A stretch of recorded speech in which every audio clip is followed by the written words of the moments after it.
The Biggest Pumpkin Ever by Stephen Kroll, illustrated by Jeni Bassett.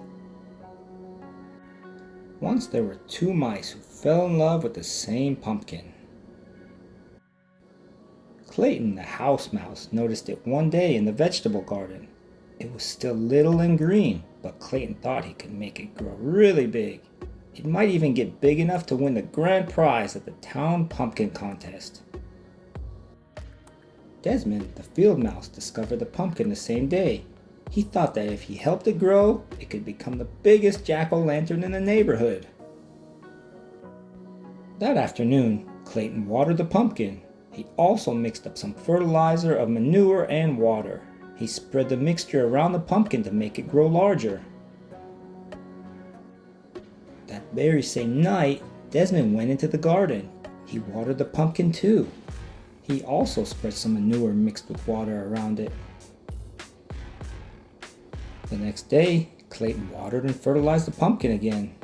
The next night, Desmond did the same, and the pumpkin began to grow.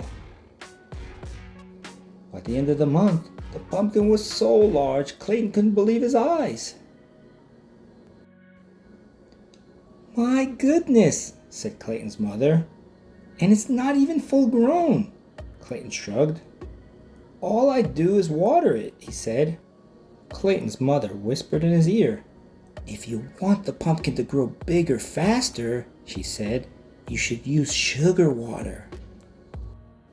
That night, Desmond brought his brother Morris to see the pumpkin. Morris knew everything there was to know about growing things. "That's some pumpkin," he said. Desmond shrugged. "All I do is water it," he said. Morris whispered in his ear. "You should try using sugar water," he said. The next day, Clayton dug a small hole beside the pumpkin vine.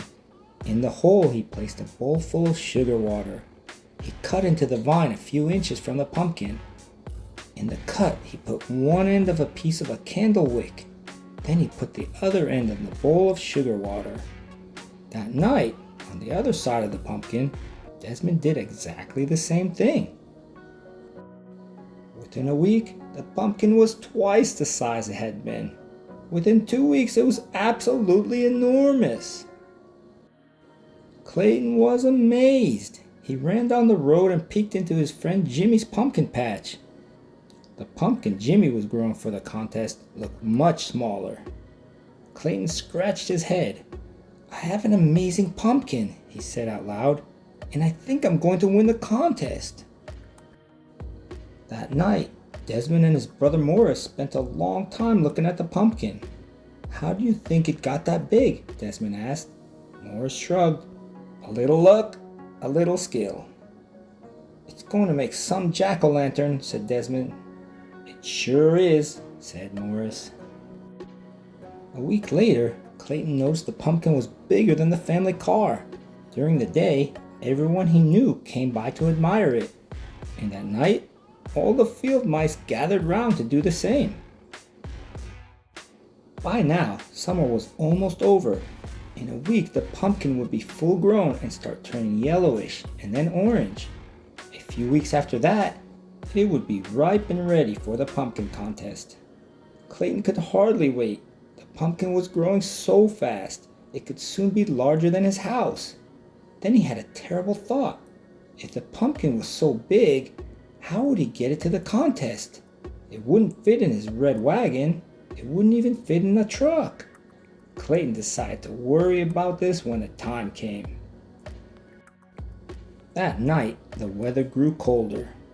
Thinking there might be an early frost, Clayton rushed out to the pumpkin with his blanket. One was not enough. Soon he was rushing back and forth, carrying all the blankets from the house. As he worked, he hummed a little song, and as he hummed, he heard someone else singing. He also began to realize that someone else was covering the pumpkin with blankets. Desmond too had seen the danger of an early frost. He too had brought blankets for the pumpkin. And as he worked, he sang a little song. And as he sang, he began to realize that someone else was working and humming. Clayton stopped humming. He put down his pile of blankets and peered around the corner of the pumpkin. Desmond stopped singing. He put down his blankets and peered around the corner of the pumpkin. The two of them bumped heads and fell down. "You've been feeding the pumpkin?" said Clayton. "You've been feeding the pumpkin?" said Desmond. "That's why it got so big?" said Clayton. "That's why it got so big?" said Desmond. They burst out laughing. When everything had been explained, Clayton said, "I know I'll win the contest if I can get the pumpkin to town." Desmond smiled. "I'll help you. Just let me carve the pumpkin into a jack-o'-lantern for Halloween when the contest is over." "It's a deal," said Clayton. "A deal," said Desmond, and they shook on it. The morning of the contest was bright and sunny. Mice were bringing their pumpkins to town square by truck and car and wagon. Some were rolling them along the ground. Suddenly, they all stopped short. Over the fields came the biggest pumpkin anyone had ever seen.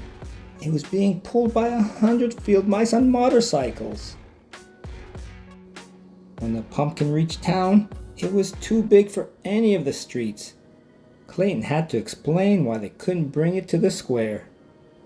The mayor understood at once. He led the crowd to the giant pumpkin and pinned the first prize ribbon on its side. Then everyone danced around it. "Who would have believed this?" said Clayton as he danced. "Who would have believed this?" said Desmond at the same moment. When the celebration was over, the 100 field mice pulled the pumpkin back to the field. The day before Halloween, they carved it into the best jack-o'-lantern ever. And on Halloween night, its wonderful, smiling face could be seen glowing for miles around.